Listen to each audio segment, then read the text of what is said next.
पुस्तक में अंबेडकर ने ऋग्वेद, महाभारत और अन्य प्राचीन वैदिक ग्रंथों का हवाला देते हुए अनुमान लगाया है कि शूद्र मूलतः आर्य थे। अंबेडकर ने पुस्तक की प्रस्तावना में लिखा है, इस पुस्तक में दो प्रश्न उठाए गए हैं। एक, शूद्र कौन थे? और दो, वे इंडो आर्यन समाज के चौथे वर्ण कैसे बने? मेरे उनके उत्तर नीचे संक्षेप में दिए गए हैं। शूद्र सूर्यवंशी आर्यन समुदायों में से एक थे।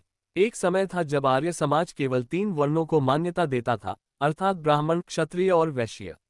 शूद्रों का कोई अलग वर्ण नहीं था। वे भारतीय आर्यन समाज में क्षत्रिय वर्ण का हिस्सा थे। शूद्र राजाओं और ब्राह्मणों के बीच लगातार झगड़ा चलता रहता था, जिसमें ब्राह्मणों को अनेक अत्याचारों और अपमानों का सामना करना पड़ता था। शूद्रों के प्रति उनके अत्याचारों और दमन से उत्पन्न उपेक्षा के परिणामस्वरूप ब्राह्मणों ने शूद्रों का उपनयन संस्कार करने से इनकार कर दिया। उपनयन संस्कार से इनकार किए जाने के कारण शूद्र, जो क्षत्रिय थे, सामाजिक रूप से पतित हो गए, वैश्यों से नीचे गिर गए और इस प्रकार चौथे वर्ण में आ गए। 3, महत्वपूर्ण बात यह है कि अंबेडकर कहते हैं कि हिंदू समाज के शूद्र प्राचीन इंडो आर्यन समाज के शूद्रों से पूरी तरह अलग हैं।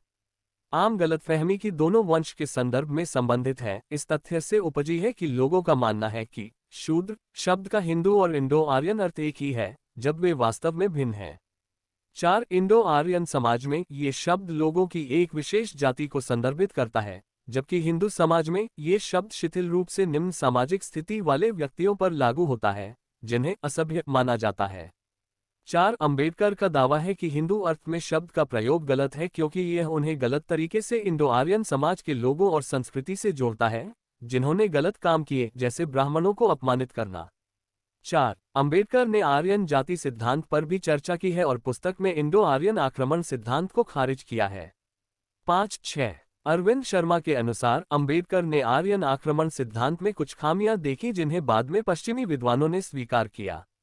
उदाहरण के लिए, विद्वान अब स्वीकार करते हैं कि ऋग्वेद 5.2.9.10 में अनास का अर्थ नाक के आकार के बजाय वाणी से है। 7, अंबेडकर ने यह आधुनिक दृष्टिकोण ये कहकर व्यक्त किया कि अनास शब्द की 2 मुख्य समझ हैं।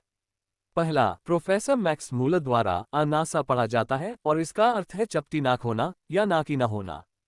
7, जबकि दूसरा, सायणाचार्य द्वारा अनासा पढ़ा जाता है और इसका अर्थ है मुंह का अभाव या अच्छी वाणी का अभाव।